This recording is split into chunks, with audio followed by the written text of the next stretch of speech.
मित्रांनो, मी आहे तुमचा भाग्येश. तुम्ही आलात आजच्या माझ्या नवीन व्हिडिओमध्ये. चला तर मग व्हिडिओला सुरुवात करूया.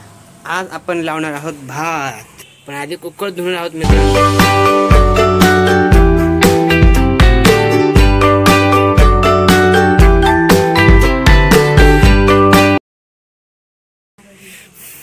आपण कुकर धुवून आणलेला आहे एकदम चाकाचकीत. आता झाकण धुवायची काही गरज नाही, ते स्वच्छच आहे. आपली एकतर भूक लागली मरण्याची. मग आता आपण खिचडी भात करणार आहोत मित्रांनो. मम्मी सांगणार आहे कशी बनवायची खिचडी भात.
मित्रांनो, भात तर बनत आहे.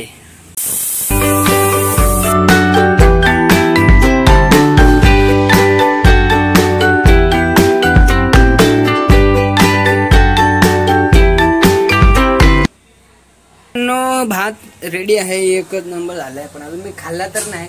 दिसायला तर मस्त दिसते डोळ्याला मस्त. आपण तुपाची धार ओतून थोडीशी तळ्यात ठेवलं आहे. थोड्याने आपण भात खाणार आहोतच मित्रांनो. एकदम चांगल्या पद्धतीने भात झाला, एकदम सुंदर. व्हिडिओ आवडल्यास लाईक करा, शेअर करा, सबस्क्राईब